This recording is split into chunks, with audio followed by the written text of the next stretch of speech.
Welcome to Rick's Corner.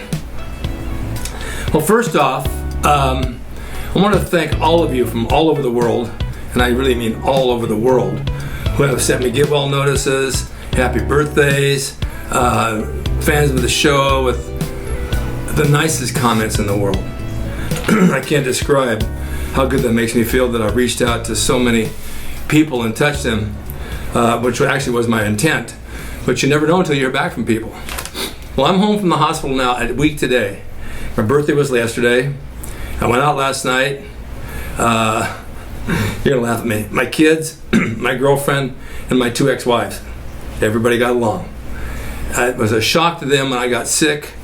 I think they were afraid I was gonna die, which I could have if I would have waited one more day. And so it gives you a whole different perspective on life and them as well. They don't want to lose me. Of course, I don't want to go either. But I wanted to say that, you know, I talked about ego and letting it get in the way of training and losing size and not being big, and we did the whole show on that. Well, I have no choice. I lost 30 pounds of water because the water had water and blood around my lungs and around my heart, and it was smothering my heart, giving me congestive heart failure. So they had to drain it. They put me on diuretics. Of course, hospital food was the worst, so I lost weight just eating yogurt and Jell-O. But now I'm back on real food and I'm eating good. So I went from 231 down to 203 today. That's a big loss. I don't think I remember ever weighing 203 before in my life. I know I did because I had to pass it from birth till now. But I feel good at this weight. My kids say, "Oh, you look so much better leaner." Well, this is where ego plays, right? You say, "Yeah, but I used to be big. I was 230. And I'm thinking now, I don't care. I don't care if I'm lean right now. It's actually better shape for me. Of course, I can't train because I don't have the endurance and the wind I had a month ago or 2 months ago. This sickness has been coming on for a long time because I get winded and then I'll have a relapse, and I don't want to do that. I'm able to drive. I can take myself to coffee. I take myself to lunch. I went by Gold's. I visited. I sat in the gym, which the atmosphere alone, the energy, made me feel even better. Al Beckles did this when he had major surgery. So I don't feel like lifting at all, but I think in 2 weeks I will, and I'll start back again. But my thing is that I go out, and yes, I'm not the size I was, and it bothers me to some degree, but then it really doesn't bother me at all. It's like, okay, here I am. I'm still 203 at 6 feet. That's a lot of weight still.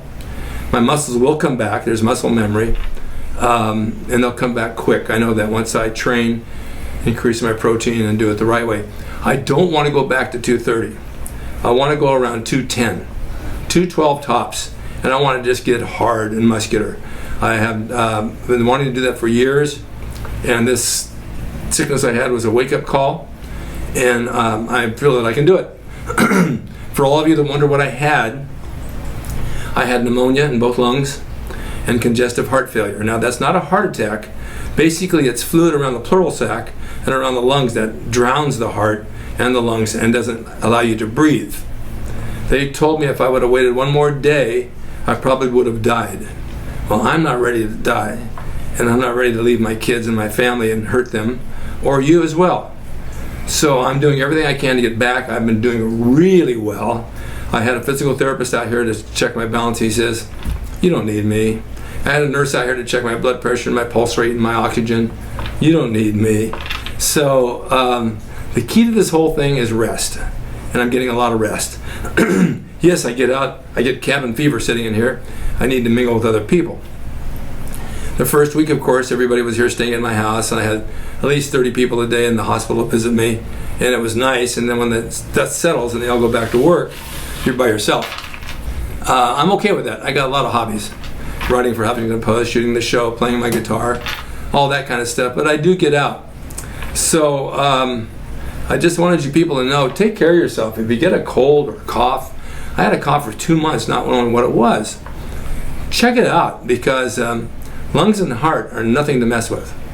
I have 2 friends that died from this, and I certainly don't want to be one of them. But I'm hungry all the time. I'm telling you, my appetite's going through the roof. The oxygen and the antibiotics give you the worst taste in your mouth, and you can smell it through your pores. It's almost like a sweet smell. I'm off the antibiotics now, but I still have that kind of a dry mouth from the oxygen. But every day gets better.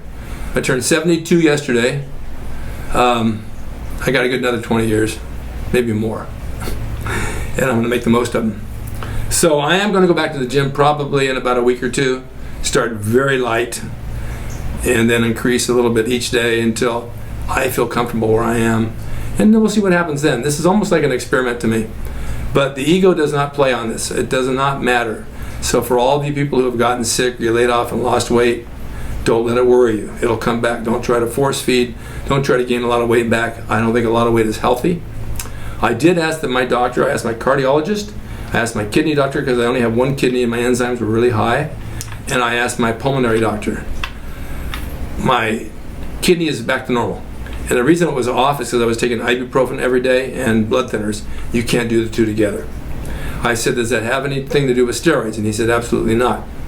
The only thing I ever take is testosterone. I don't take anything, DECA, none of that stuff. I asked my cardiologist about my heart. He said, your heart is strong.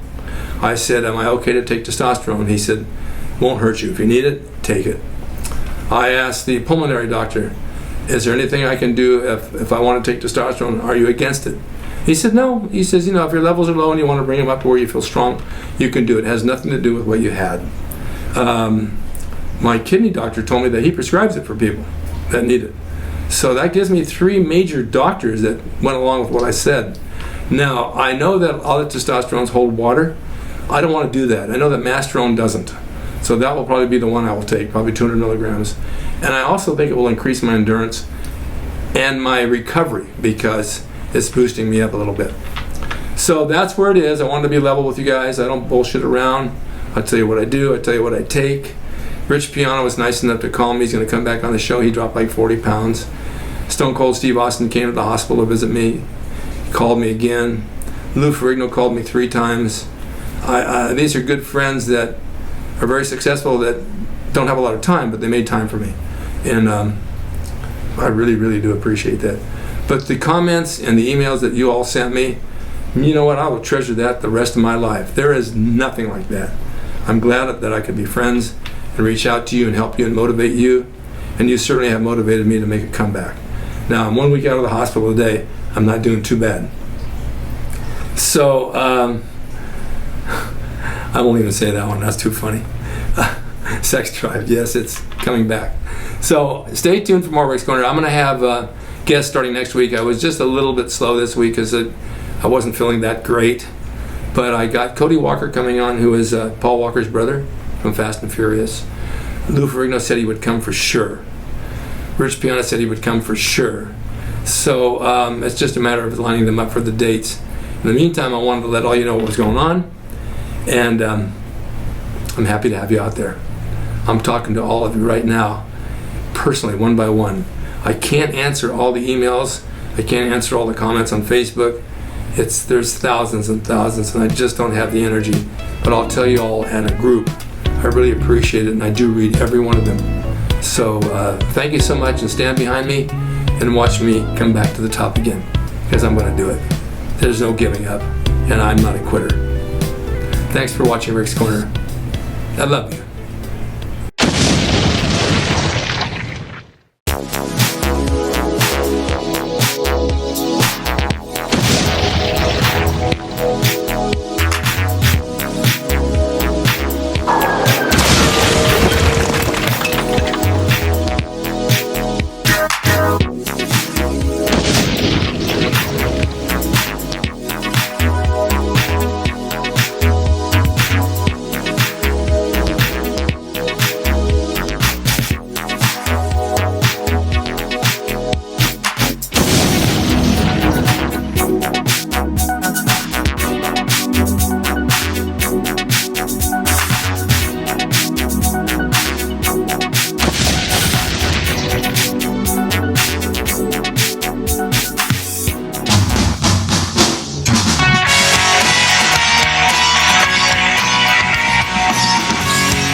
RickDrayson.com. He is the equalizer, baby. See